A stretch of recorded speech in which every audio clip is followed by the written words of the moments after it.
Assalamualaikum warahmatullahi wabarakatuh. Waalaikumsalam warahmatullahi wabarakatuh. Alhamdulillahil wahidil qaharil azizil ghaffaril mukawwirul laili 'alan nahar tazkiratan li ulil qulubi wal absar tabsiratan li zawil albabi wal i'tibar amma ba'd.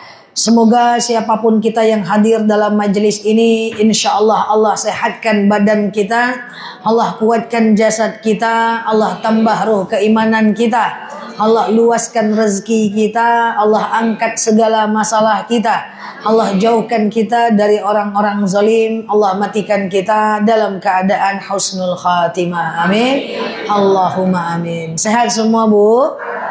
Alhamdulillah. Ketua KUS yang saya sayangi karena Allah, serta ibu-ibu KUS yang lain yang saya lihat nih wajah-wajahnya semuanya wajah ahli surganya Allah, amin. Wajah-wajah ahli hidayah Allah, amin. Wajah-wajah yang hutangnya sudah lunas. Masih ada, Bu? Masih ada. Oke. Masih ada ya. Baik. Semoga Allah mudahkan lunas hutangnya. Lebih semangat lunas hutang daripada masuk surga yang tadi pertama. Oke. Selanjutnya, innallaha wa malaikatahu yusalluna 'alan nabi ya ayyuhalladzina amanu sallu 'alaihi wa sallimu taslima. Salawat salam kita hadiahkan kepada baginda Nabi. Allahumma salli ala Muhammad wa ala ali Muhammad. Besok lusa itu 1 Muharram. Ini adalah hari besok lusa. Iya betul ya. Ini adalah hari Rabu, besok hari Kamis, besoknya lagi Jumat, Sabtu, Minggu, Senin. Kalau nggak salah gitulah hari. Iya. Jadi hari Jumat itu tanggal 27 Juni itu 1 Muharram, tahun baru Islam. Jadi besok maghrib itu sudah 1 Muharram. Karena pergantian waktu dalam Islam dimulai dari maghrib. Bulan lalu kita bicara sejarah berkurban dan apa saja yang mesti kita lakukan saat berkurban. Saya cerita sejarah Nabi Ibrahim.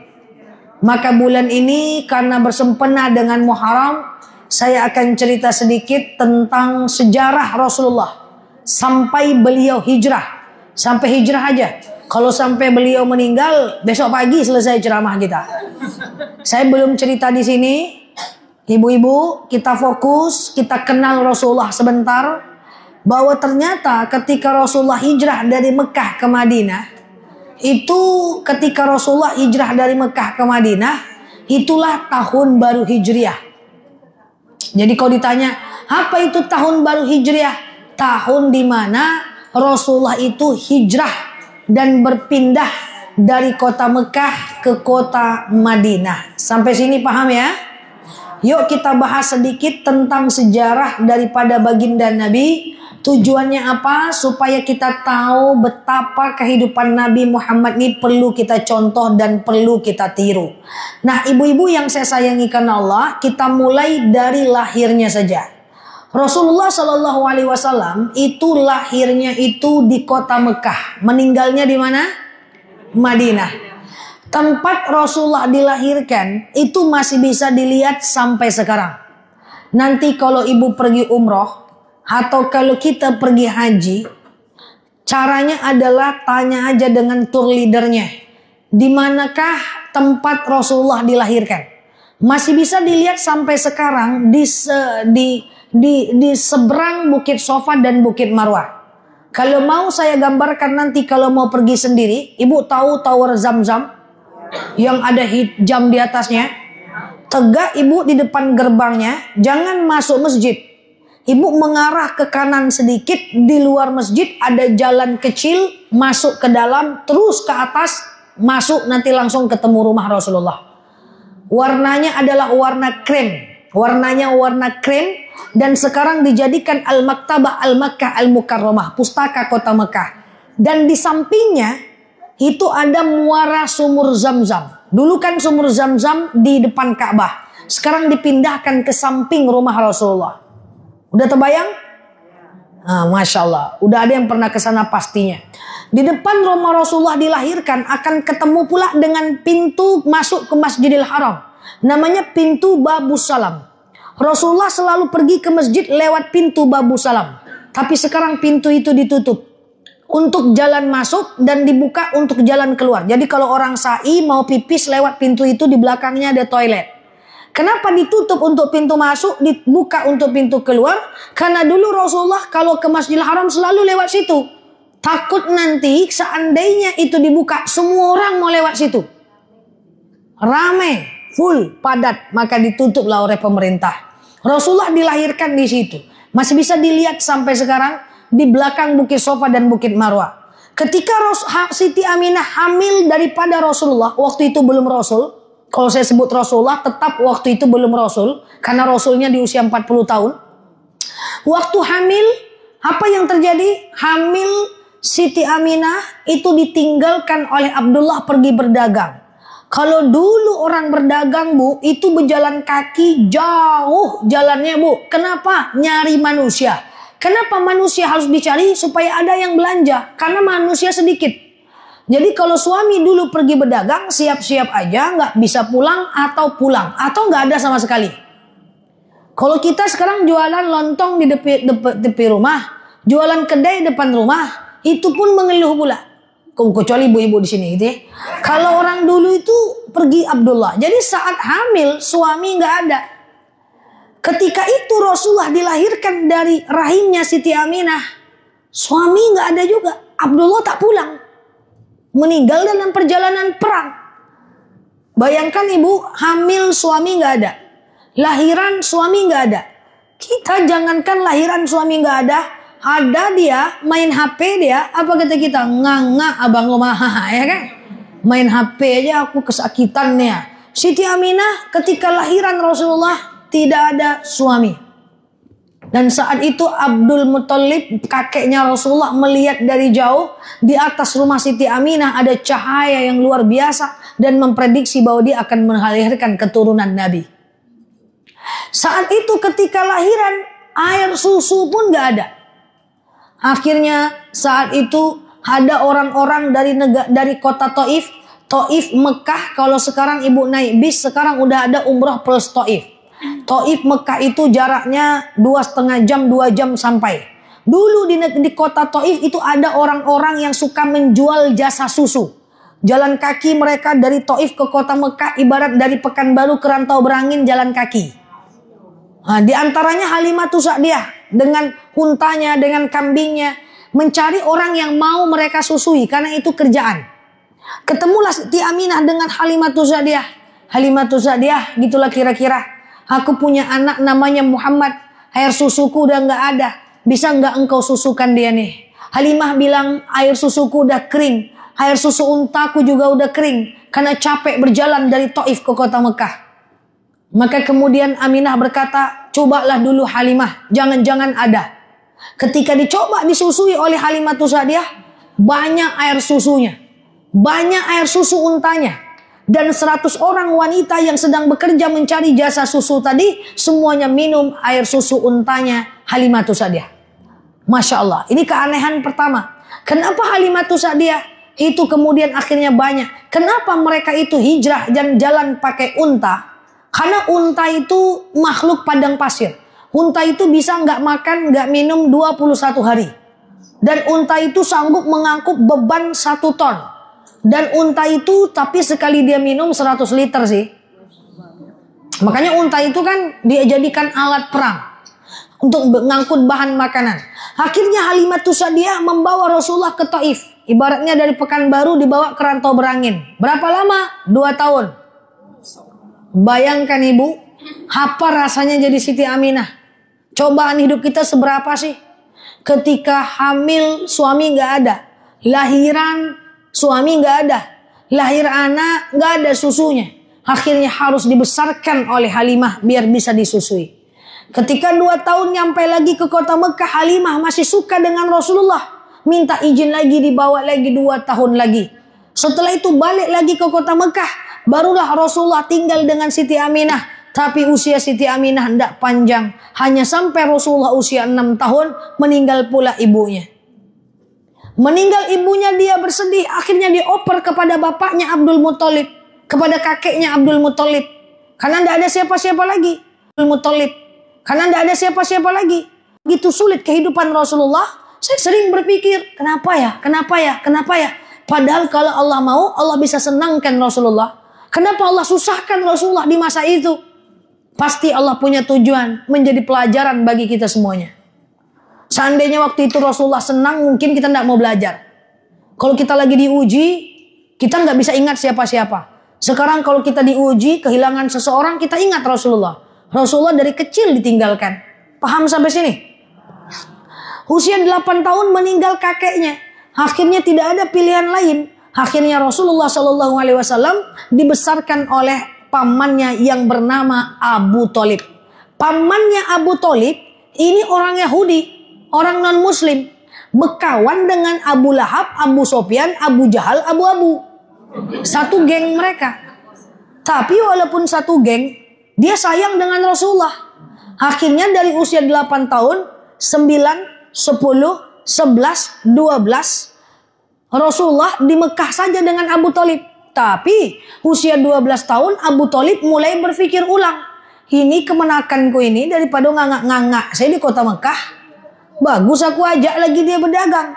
Akhirnya usia 12 tahun Rasulullah diajak berdagang oleh Abu Thalib. Kemana? Ke negeri Syam. Apa itu negeri Syam? Negeri Syam itu bukan Rasulullah jualan di kedai lontong, di pasar Senen, di pasar Loket. Bukan. Negeri Syam itu negeri yang terdiri dari 4 negara. Jordania, Palestina, Suriah, dan Lebanon. 4 negara berjalan kaki. Berjualan, berdagang, 4 negara. Masya Allah, usia 12 tahun Rasulullah udah jadi eksportir terkenal pada saat itu. Apa buktinya? Saya secara pribadi udah lihat bukti perjalanan dagang Rasulullah. Suatu ketika waktu itu saya pergi ke Jordan. Di Jordan itu negara yang padang pasirnya luar biasa. Setahun hujan cuma 2 hari di bulan Januari. Saya jalan naik bis dari Amman, dari kota Jordan 6 jam. Buka mata saya di situ juga masih padang pasir. Sinyal ndak ada. Buka mata bangun tidur di bis di situ juga masih. Suatu ketika kami diberhentikan di satu tempat. Saya turun dari bis, saya lihat tidak ada apa-apa. Sepanjang mata memandang padang pasir. Ada satu pohon yang hidup. Dan kami berjalan dekat dengan pohon itu. Baru saya sadar, saya ingat sejarahnya. Ternyata pohon itu saya dekati, dekat lagi. Bayangkan di antara padang pasir yang luar biasa. Tidak ada hujan, ada satu pohon yang hidup. Namanya pohon bakawi atau garis miring pohon sahabi. Saya mendekat ke pohon itu daunnya kayak inai. Dia rindang luar biasa. Pohonnya sangat rindang. Apa itu pohon bakawi atau pohon sahabi? Pohon itu adalah pohon di mana Rasulullah waktu berdagang ke negeri Syam. Jordan kan salah satu negeri Syam. Dan pengen pulang ke kota Mekah. Dia berteduh di pohon itu. Lalu kemudian ditengok oleh orang pendeta Yahudi. Ternyata dia diprediksi adalah menjadi nabi setelahnya. Waktu itu dengan Abu Thalib. Pohon itu masih ada dan akan abadi sampai hari akhirat. Dan saya sudah lihat pohon itu. Rindang. Besar. Sebesar ruangan ini. Rindang. Ya. Rasulullah di pohon itu. Akhirnya saya memang menangis. Saya tanya kepada tour leadernya. Pertanyaan saya, sekarang di mana sih kota Mekah? Karena setahu saya dalam sejarah, Rasulullah pergi ke pohon ini karena ingin jalan pulang ke kota Mekah dan kehausan. Apa kata tour leader tuh? Tuh, pakai hidung aja dia menunjuk. Tuh, saya tengok yang tuh yang mana? Nggak ada ujungnya, Bu. Itulah Rasulullah berjalan kaki berdagang. Makanya kalau kita males-males, itu memang udah kufur nikmat, Bu. Kalau kita ini punya anak muda malas kerja, demi Allah kufur nikmat. Nabi saja berjalan kaki antar negara. Akhirnya saya tak tahan, saya tak sabar, saya tengok peta. Peta, kan kita kemana-mana dikasih peta. Ternyata masih jauh, Bu. Untuk pergi ke kota Mekah, itu jalan kaki, Bu. Makanya kalau kita ke masjid, kaki sakit lutut sikit, pergi aja lah, Bu.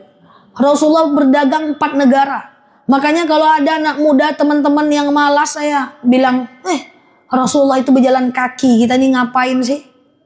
Masih ada sampai sekarang. Namanya pohon bakawi. Pohon sahabi. Ini Masya Allah. Tidak ada pohon lain, cuma itu doang. Di padang pasir di kota Jordan. Masya Allah, di kota Jordan, di Jordan. Nama kotanya Amman. Nah, saya pengen sampaikan begini. Usia berapa tadi Rasulullah? 12, 13, 14, 15, 16, 17. Balik ke kota Mekah. Lalu kemudian Abu Thalib mulai berpikir lagi. Ini keponakanku, daripada di sini terus. Dan kerja dengan aku terus. Saya takut nanti dia manja nih. Karena Abu Thalib itu sangat mendidik Rasulullah. Rasulullah itu sebelum diangkat jadi Rasul tidak ada musuh karena tidak berdakwah. Bahkan Abu Lahab, Abu Sufyan, Abu Jahal, Abu itu memberi gelar dia adalah Al-Amin. Orang yang dipercaya. Usia 17 tahun Abu Thalib datang menemui Khadijah. Ya Khadijah, ada apa ya Abu Thalib? Aku punya keponakan. Orangnya baik, santun, amanah. 5 tahun kerja dengan saya baik. Tapi kalau dengan saya terus nanti dia jadi nakal. Dia jadi tidak amanah. Dia tidak jadi mandiri. Mau ndak kira-kira kau jadikan dia karyawanmu? Apa kata Khadijah? Oke Abu Thalib, aku akan jadikan dia karyawanku. Dipertemukanlah oleh Abu Thalib karena Khadijah ini CS-nya Abu Thalib. Dipertemukanlah Rasulullah dengan Khadijah. Waktu itu Rasulullah usia berapa? 17 tahun. Sweet 17. Jadi usia berapa Rasulullah ketemu Khadijah? 17, bukan 25. 25 itu nikah. Tadi saya tanya, usia berapa Rasulullah ketemu Khadijah? 25. Masa pas ketemu langsung nikah? Ya kan? 17. Mulai kerja. 17, 18, 19, 20, 21, 22, 23, 24, 25. 8 tahun kerja dengan Khadijah. Usia 25 tahun langsung dinikahinya bosnya sendiri. Mantap enggak? Mantap enggak? Waktu itu Khadijah usia berapa? 40. Berapa jarak usianya? Berarti Khadijah dapat brownies, brondong manis. Saya tanya lagi, usia berapa pertama kali tadi Rasulullah kerja?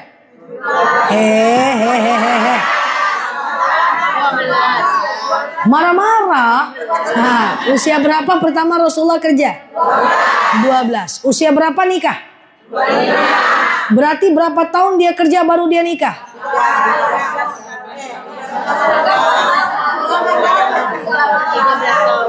Berapa? 8. Enggak 8 dong, enggak 8 dong. 13 tahun. Nah. 3 marah-marah pula. 13 tahun Rasulullah bekerja. Usia 25 tahun langsung dia nikahi bosnya sendiri. Itu di usia 25 itu Rasulullah udah kaya, Bu. Jadi kalau ada ceramah-ceramah yang bilang Rasulullah miskin, itu enggak tuntas, Bu. Miskinnya nanti, Bu. Masih lama di usia 40 tahun ke atas. Di usia 25 itu udah kaya. Kayanya gimana? Dia sanggup memberikan mas kawin kepada istrinya 100 ekor unta. Istri pertama 100 unta, Bu. Ibu berapa mahar kemarin? Seperangkat alat sholat. Beli di pasar bawah pula. Ya, Ustazah mahar saya ini Ustazah mau cincin emas, setelah nikah berjual. Hanya mana? 100 ekor unta. Saya setuju Rasulullah itu miskin, tapi pernah miskin, bukan miskin semasa hidupnya. Jadi kita tidak boleh sejarah itu kita potong-potong, tidak boleh. Kita aja tidak mau dinilai separuh-paruh. Masa kita nilai Rasulullah separuh-paruh? Tapi memang jujur, waktu Rasulullah nikah dengan Khadijah itu yang suka tuh Khadijah. Khadijah cerita dengan sepupunya yang bernama Nafisa. Ya Nafisa, saya suka dengan Rasulullah. Apa kata Nafisa? Kau bilanglah sama dia kalau kau suka sama dia. Tidak berani aku ya Nafisa. Oke, kalau gitu aku akan bilang kepada Muhammad kalau kau akan meminangnya. Datanglah Nafisa kepada Rasulullah. Ya Muhammad, ada seorang wanita yang pengen meminang engkau. Yang pertama orangnya sudah tua. Karena 40 tahun pada masa itu tua. Apalagi tidak ada skincare. Yang kedua, orangnya tak terlalu cantik. Yang ketiga, dan kau akan dijadikan suami yang ketiga. Karena Khadijah sebelum nikah dengan Rasulullah udah pernah nikah 2 kali. Kalau ibu 1 kali kalah dari Khadijah. Lalu kemudian Rasulullah berkata, Hei, lebih kurang gini lah. Besti, udah engkau bilang dia tua pula, tak terlalu cantik, aku mau dijadikan yang ketiga. Coba jelaskan satu kelebihan dia. Kenapa engkau berani menjodohkan aku dengan dia? Itulah ibaratnya. Apa kata Khadijah? Apa kata Nafisa? Aku akan berikan dua kelebihannya. Yang pertama, dia adalah as-sabiqunal awwalun. Wanita yang pertama kali masuk Islam dan percaya kepada manhajmu. Wah, saya merinding ini. Pertama kali masuk Islam. Yang kedua, dia orang kaya dan berjanji seluruh hartanya akan dia serahkan untuk Islam. Rasulullah nggak ragu lagi. Aku terima pinangannya. Kalau nggak kayak kita, mana Facebooknya? Tengok TikToknya dulu ya kan? Nggak, Bu. Nikah itu dengan misi. Bukan tengok foto selfie-nya. Menikahlah mereka. Takajiklah Rasulullah. Ternyata itu adalah bosnya sendiri. Untung mas kawinnya besar pula. Itu. Tapi memang sampai sekarang di Arab itu kalau mau nikah itu mas kawin besar. Itu 400.000 rial. Jadi kalau nikah dengan satu wanita di Arab itu menghabiskan uang 1 miliar. Makanya di Mekah itu mobil itu nggak ada pajak. Mobil kayak BMW, Mercy, Fortuner itu tercampak-campak atau buang-buang aja. Untuk dijadikan alat jual cabai, jual masak aja di pasar gitu. Nah makanya di Arab itu yang mahal itu wanita. Maka orang kaya di Arab itu ciri-cirinya bukan punya banyak mobil murah. Yang punya banyak istri. Jadi makin banyak istrinya makin kaya dia. Iya dong, pintu masuknya aja 1 miliar. Bu, poligami di Arab tuh biasa. Ibu aja yang heboh. Ibu jangankan di poligami, teman ibu aja di poligami, ibu pula yang marah. Orang istrinya biasa-biasa aja. Ustazah, kok itu poligami dia? Istrinya izin gak? Istrinya yang melamarkan. Kok itu kali? Lah istrinya aja tenang. Ibu jangankan di poligami, WhatsApp nyasar aja 7 hari 7 malam berkelahi.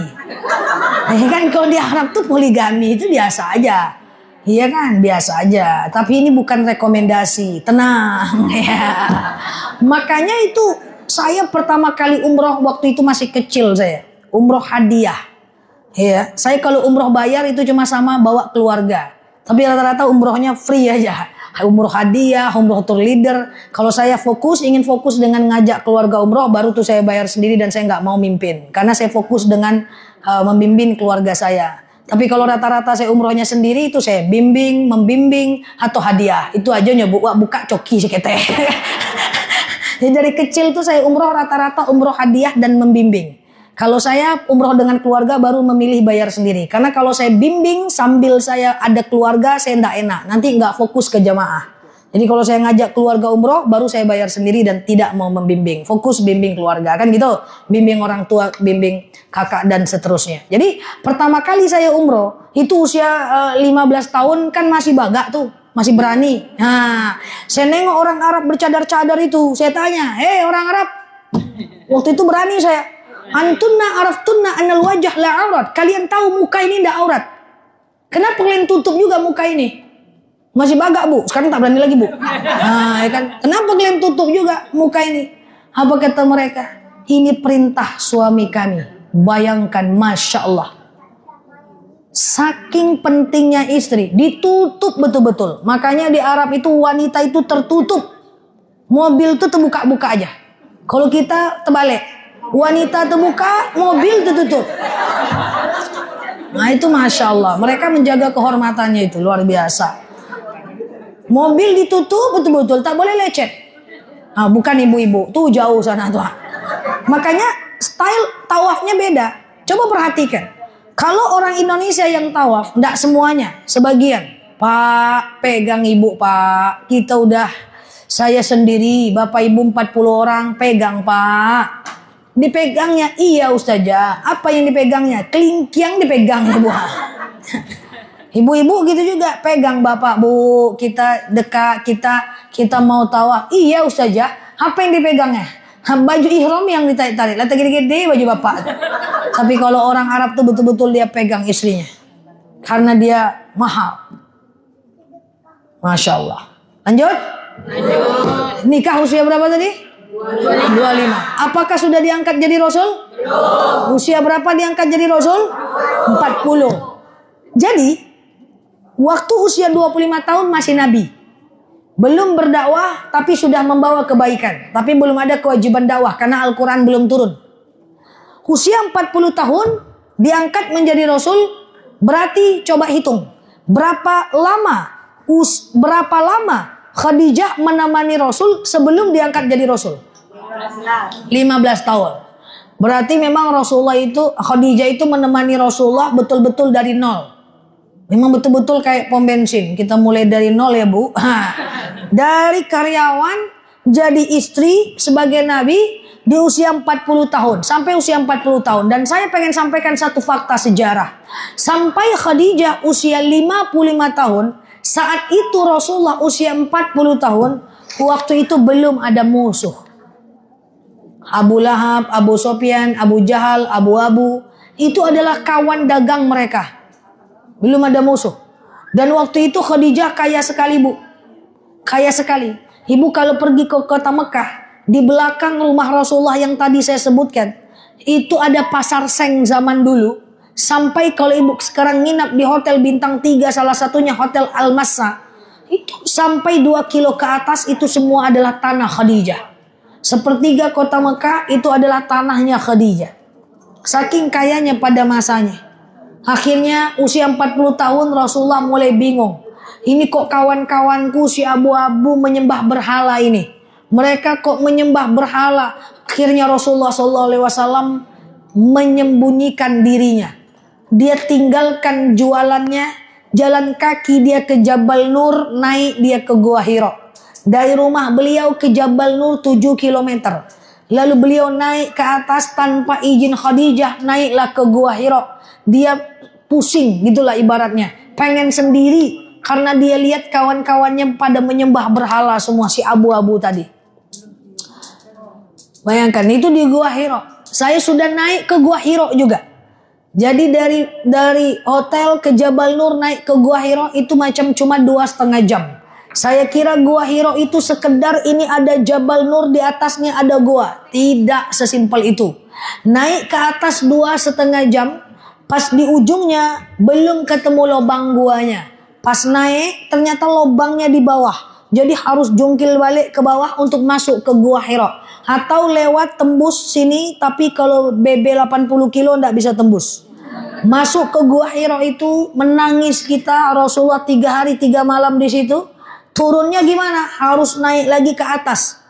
Jadi kalau ibu-ibu mungkin bisa naik, tak bisa turun. Ya kan? Nah itu Masya Allah. Kaki lalu tu sakit. Nah 3 hari 3 malam Rasulullah SAW di Gua Hira. Lalu turun wahyu dari malaikat Jibril. Apa bunyi wahyunya? Iqra bismi rabbikal ladzi khalaq. Apa kata Rasulullah? Ma ana biqari. Aku mau baca apa? Karena itu malaikat Jibril turun wahyu. Rasulullah ketakutan. Tentu yo takui mak. Sendiri dalam lubang tadanga suara. Takui kan mak? Bu, Al-Quran ini Bu, ini 30 juz, 6.666 ayat. Ini turunnya pelan-pelan Bu. 23 tahun lamanya Bu. 13 tahun turunnya di Mekah Bu. 10 tahun turunnya di Madinah Bu. Dari usia 40 sampai 63 tahun. Ya dong.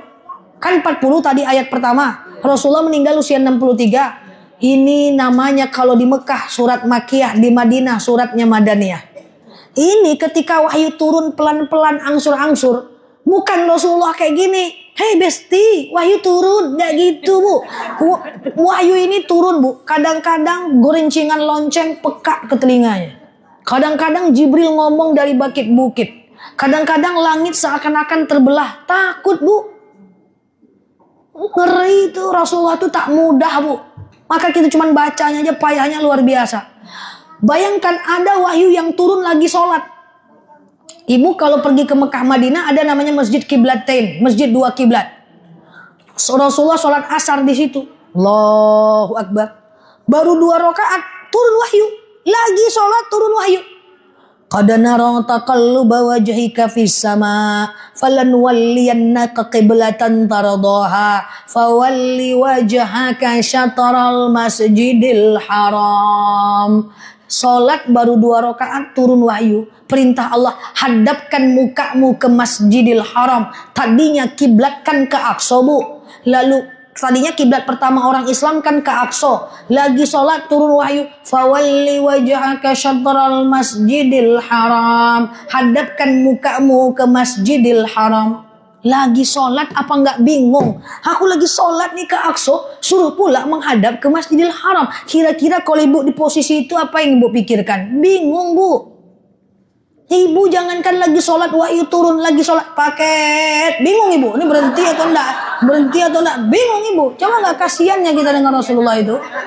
Ya kan? Paket. Pening ibu. Nah itu bayangkan. Akhirnya Rasulullah pindah ke Masjidil Haram. Jadi 4 rakaat 2 kiblat. Makanya namanya kiblatain. Sejak itulah berpindah kiblat kita dari Aqsa ke Haram. Jadi tidak mudah. Masa kita bacanya aja malas. Sementara Rasulullah itu luar biasa. Dah setelah itu menggigil kan. Iqra bismi rabbikal ladzi khalaq. Bingung Rasulullah ini. Turun dia menggigil dia. Nyampe ke rumah Khadijah. Pergi nggak izin, hilang 3 hari, pulang mendemam. Apa kata Rasulullah? Diselimutinya lah. Khadijah menyelimuti Rasulullah. Kira-kira suami ibu pergi 3 hari, pergi tak izin, pulang menggigil, ibu apakan?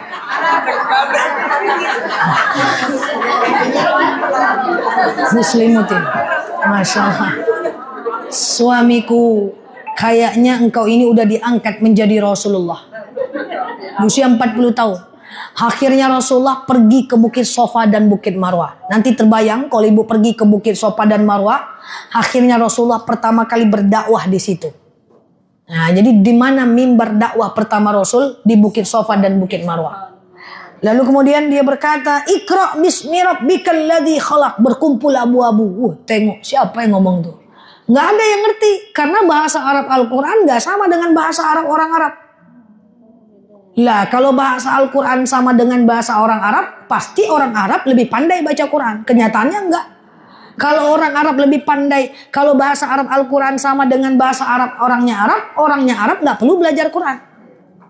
Bahasa Arab Al-Quran nggak sama dengan bahasa Arab orang Arab.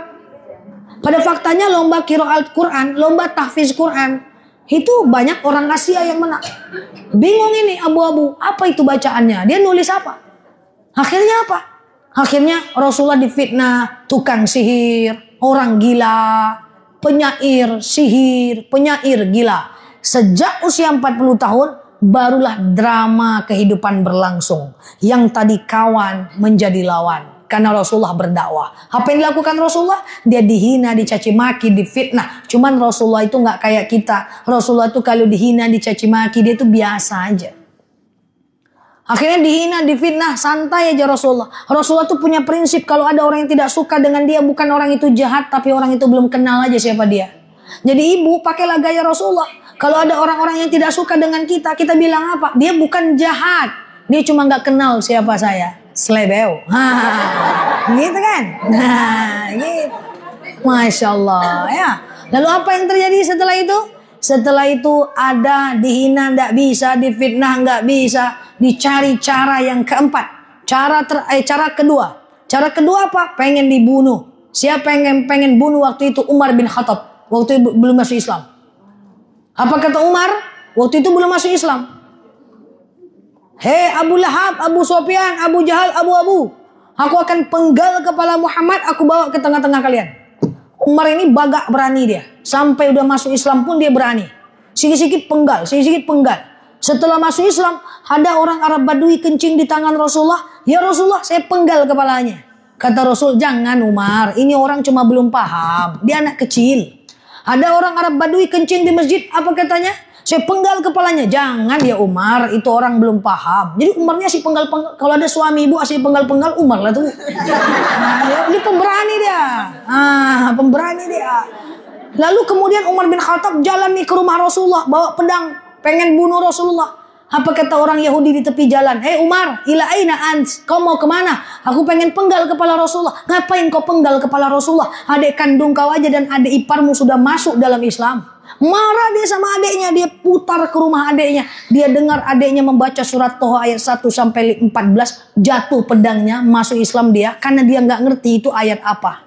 Ini bukti bahwa Arab Al-Quran tidak sama dengan Arab orangnya Arab. Masuk Islam dia. Singkat cerita Abu-Abu bingung. Wah ini gimana ceritanya nih? Dia difitnah nggak bisa dibunuh, yang membunuh pula masuk Islam. Akhirnya Abu Lahab, Abu Sufyan, Abu-Abu, lalu kemudian membuat negosiasi. Dipanggil Rasulullah pelan-pelan. Muhammad, come here. Sini. Santai aja Muhammad. Ada apa Abu-Abu? Begitulah lebih kurang. Kita ini dulu berkawan. Sekarang kita ribut aja. Saling menghina. Sekarang gini aja lah Muhammad. Yang udah masuk Islam, biarkan masuk Islam. Yang belum masuk Islam, jangan kau suruh-suruh lagi masuk Islam. Caranya gimana kata Rasulullah? Kata Rasulullah, apa kata Abu-Abu? Gini aja lah. Sehari kau sembah Tuhan kami, sehari kami sembah Tuhanmu. Sehari kau sembah Tuhan kami, sehari kami sembah Tuhanmu. Apa kata Rasulullah? Oh tidak bisa, oh tidak bisa. Akhirnya dinaikkan negosiasi. Kalau gitu gini aja kata Abu-Abu. Sehari kau sembah Tuhan kami, setahun kami sembah Tuhanmu. Rasulullah sempat tergiur dan ragu. Bergetar lututnya, langsung turun wahyu. Jadi kalau Rasulullah itu ragu, langsung turun wahyu. Kalau kita ragu, tak turun-turun si wahyu itu. Nah, apa bunyi wahyunya? Kuliah ayyuhal la a'budu ma wala antum a'biduna ma wala ana a'biduna ma lakum dinukum. Bagimu agamamu, bagiku agamaku. Gagal. Akhirnya dipakai cara yang keempat. Dan cara ini yang paling menyiksa Rasulullah. Dan inilah yang membuat Rasulullah miskin. Biar tahu nih. Jangan membahas sejarah Rasul. Langsung Rasulullah miskin. Tidak bisa. Apa itu? Dengan diboykot. Tadi kan Rasulullah dan Khadijah punya dagangan. Orang Yahudi tidak boleh belanja lagi ke dia. Dan kita mau jualan tidak boleh ngambil lagi barang ke orang Yahudi. Boykot itu terjadi 3 tahun. Tentu bangkrut bu. Ibu ndak usah 3 tahun lagi dagangan ibu diboykot. Tutup aja seminggu jualan tuh bu. Panjang kapal bu. Ya. Ini 3 tahun. Banyak orang yang mati kelaparan. 300 orang kaum muslimin mati kelaparan saat itu. Dan akhirnya Khadijah mendadak menjadi miskin. Wanita nomor 1 paling kaya di kota Mekah menjadi wanita miskin ketika akhir usianya. Ketika Rasulullah pulang, istriku, kenapa kau lemah? Aku nggak makan ya Rasulullah. Bukankah aku tinggalkan makanan, aku berikan makanan kepada orang yang membutuhkan. Kenapa kau tak minta makan kepada aku? Aku, ya Rasulullah, kalau kau kasih aku terima, kalau kau tak kasih aku tak minta. Lah kenapa engkau tak minta makan kepada sahabatku? Aku tidak mau minta karena aku takut kau tak dihargai oleh mereka. Ya Rasulullah, aku akan meninggal. Anak kita sudah habis, hartaku sudah habis. Andaikan aku mati nanti ya Rasulullah. Andaikan kuburanku sudah kering, dagingku udah habis. Kau gali kuburanku ya Rasulullah. Kau ambil tulang belulangku dan kau jadikan senjata untuk berperang menebus dada orang Yahudi. Bayangkan, Khadijah ini istri yang paling dicintai oleh Rasulullah. Tapi kalau dalam lagu yang paling dicintai adalah Aisyah. Aisyah hidupnya enak bu. Aisyah itu bapaknya Abu Bakar. Udah orang kaya. Aisyah itu membersamai Rasulullah. Itu udah di kota Madinah. Rasulullah udah bagus hartanya. Aisyah itu punya pembantu banyak. Riwayat mengatakan 9. Ibu punya pembantu berapa? Oh ibu pembantunya. Tapi Khadijah menemani Rasulullah jadi karyawan Nabi dan Rasulullah. Sampai akhirnya meninggal dunia. Bayangkan di kota Mekah tak ada orang yang segan. Orang segan dengan Khadijah karena orang kaya. Tapi Khadijah meninggal, bayangkan perasaan Rasulullah. Saking bagusnya Khadijah, Aisyah itu cemburu dengan Khadijah. Aisyah itu pencemburu bu. Jangankan orang hidup, orang meninggal aja dia cemburui. Jadi kalau ada ibu pencemburu, Aisyah lah tuh mak. Itu Aisyah ya, orangnya lemah bu. Tapi Aisyah itu pintar, ahli perang, baga, nggak menye-menye. Kapan kita cerita tentang Aisyah. Tapi yang pengen saya ceritakan, meninggal Khadijah, nangis Rasulullah. 6 bulan setelah itu meninggal Abu Thalib. Bayangkan itu. Dah, siapa lagi? Makin beranilah orang Yahudi. ingin membunuh Rasulullah, kabur ke kota Taif. Kabur nih ke Taif. Di Taif rupanya lebih jahat lagi. Taif yang dulu, jangan yang sekarang. Kalau sekarang ibu ke Taif, jangan ibu bilang pula, oi jahe, jahe, jahe. Jangan, dulu. Rasulullah itu datang ke kota Taif sanggupnya cuma seminggu. Dilempar pakai tai unta, kemudian dilempar pelipisnya berdarah sampai kakinya. Jibril marah. Apa kata Jibril? Ya Muhammad, kau angkat tangan kau ke langit sekarang juga. Kau minta kepada Allah agar aku balikkan Taif ini, aku hancurkan negeri ini. Pasti aku akan kerjakan, tapi kau doa dulu. Gitu kata Jibril. Saking malaikat marah. Lalu Rasulullah angkat tangannya. Rabbi ja'al haza baladan aminan. Warzuk ahlah minat thamarat. Ya Allah, berikanlah bukit Taif ini bukit yang aman. Berikan mereka makanan dari segala macam buah-buahan. Ya, jangan ikut apa kata Jibril ya Allah. Orang Taif bukan jahat, tapi mereka cuman belum paham. Apa kata Jibril lebih kurang? Lain yang kusuruh, lain yang kau buat. Tapi secara fakta Taif sekarang buah-buahan banyak murah. Kacang-kacangan banyak murah. Berkah karena doa baginda Nabi. Masya Allah. Tidak tahan balik lagi ke kota Mekah. Nyampe di kota Mekah, singkat cerita pengen dibunuh. Terbukalah berita Rasulullah akan dibunuh. Lalu Ali bin Abi Thalib bilang, aku akan gantikan tempat tidurmu ya Rasulullah. Abu Bakar bilang, aku akan temani engkau hijrah ya Rasulullah. Apa yang terjadi? Mekah Madinah itu 450 km. Dari sini ke Padang lebih kurang. Di Bukit Tinggi baru 300 kilo. Nah, lebih kurang lah ya, 450 km. Jalan kaki Rasulullah dengan Abu Bakar. Jalan kaki yang harusnya dari sini ke Padang lewat Rantau Berangin, lewat Payakumbuh, lewat Padang gitu kan. Tapi tidak bisa lewat jalan itu karena pasti ketahuan. Akhirnya berputar ke jalan Pasir Pengarayan. Nah, jadi harus mutar bu. Kalau enggak ketahuan, ayo jelas. Jalan kaki harus mengelabui musuh, berputar jalannya. Di tengah jalan kecapean, akhirnya serondok masuk ke gua Bukit Sur. Saya sudah naik juga ke Bukit Sur. Nah, jadi kayak gitulah. Saya suka naik gunung, tapi gunung-gunung kayak gitu aja saya naik. Singgalang alun lema, ya kan? Rencananya Lebaran bego ya. Nah, jadi naik ke Bukit Sur. Di Bukit Sur itu singkat cerita apa yang terjadi? Rasulullah ketakutan. Abu Bakar menemani. Rasulullah capek. Dia tidur di paha Abu Bakar.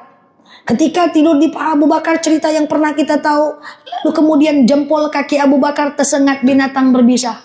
Abu Bakar tahan sampai menggigil. Akhirnya tidak tahan sakit, menetes air matanya jatuh ke kening Rasulullah. Rasulullah terbangun. Ya Abu Bakar, kenapa engkau menangis? Aku melihat engkau begitu nyenyak tidur ya Rasulullah. Maka aku tadi kesengat binatang berbisa dan kesakitan sehingga aku menangis. Apa kata Rasulullah? La takhaf wa la tahzan, innallaha ma'ana. Jangan kau takut, Allah bersama kita. Sebagai penutup, nyampailah mereka ke Masjid Quba. Sampailah mereka ke kota Quba. Jadi kalau ibu pergi umroh, Quba itu pinggiran kota Madinah. Perbatasan. Ibaratnya kayak Uwinawa lah. Rimbo panjang. Alun sampai ke kotanya lah. Lalu Rasulullah menginap di situ 3 hari. Dan itu tadinya adalah kampung Quba. Tadinya itu adalah semacam kebun kurma. Punya 2 orang anak muda. Dan akhirnya diwakafkannya, dibangunlah Masjid Quba di situ. Rasulullah tidur, makan, minum, mandi di situ 3 hari 3 malam. Nanti kalau ibu pergi umroh, coba lihat di belakang Masjid Quba, jalan sedikit masih ada tempat pemandian Rasulullah di situ. Masih mengalir airnya, tapi kadang tutup, kadang buka. Dan ketika Rasulullah menginjakkan kaki di kota Madinah, saat itulah 1 Muharram. Berarti besok Jumat adalah tahun pertama di mana Rasulullah menginjakkan kakinya di kota Madinah. 13 tahun dakwah nggak sukses, pindah ke kota Madinah, 1 tahun sukses. Masya Allah. Nggak mungkin saya lanjutkan ceritanya. Kalau saya lanjutkan besok pagi kita baru pulang. Tapi ini yang ingin saya sampaikan, sejarah yang selama ini jarang dibahas. Karena orang banyak potong-potong sejarah. Betul ya? Kalau ibu suruh baca sirah sendiri, nggak nampak lo mato. Nah, ya kan, saya ceritakan itu nanti bulan depan kita sambung lagi. Semoga dengan kita tahu ini kita semakin ngerti, semakin sayang, semakin cinta kepada Rasulullah. Yang malas-malas kerja, ingat Rasulullah itu kerjanya 4 negara. Yang malas-malas, yang selalu ingat ujian Allah, ingat ujian Rasulullah sampai pengen dibunuh waktu kecil, mak bapaknya udah nggak ada. Yang suka mengingat-ingat ujian banyak, ujian hidup banyak, ujian banyak, nggak ada yang sebanyak ujian Rasulullah. Gitu cara kita berpikir, tujuan kita membahas sejarah itu. Makanya digitukan oleh Allah Rasulullah supaya menjadi iktibar bagi kita semuanya. Amin Allahumma amin. Lanjutkan pengajian ini, kurs ini menyantuni anak yatim. Kalau mau ketemu dengan Rasulullah nanti di surga, ana wa kafilul yatim kal hatain. Saya dengan orang yang menyantuni anak yatim nanti deketan di surga. Ambil kesempatan ini di pengajian ini, santuni anak yatim sebanyak-banyaknya. Biar ketemu dengan Rasulullah. Tapi jangan tanya nanti, di mana pohon patangnya Rasulullah? Wallahu a'lam bishawab. Ala hazini al-Fatihah.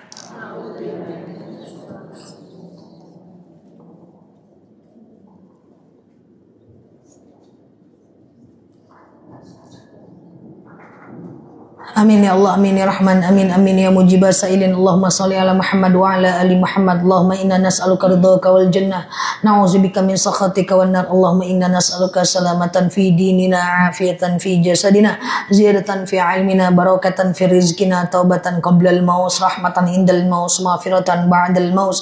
Allahumma hawin alaina fi sakaratil maut, najatan minan nari wal afwa indal hisab. Allahumma antas salam minkas salam wa ilaika ya'udus salam, fahayyina rabbana bisalam wa dakhalnal jannata darussalam, tabarakta rabbana wa ta'alita ya hadzal jalali wal ikram.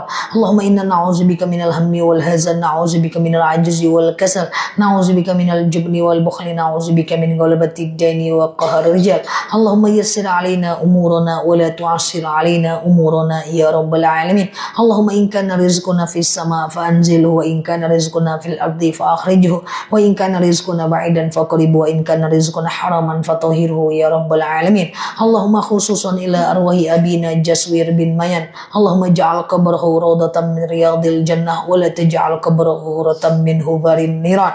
Allahumma khususan ila arwahi abaina wa ila arwahi ummahatina wa ila arwahi kulli muslimina wal muslimat. Allahumma ighfir lahum warhamhum wa'afi wa'fu anhum wa akrim nuzulah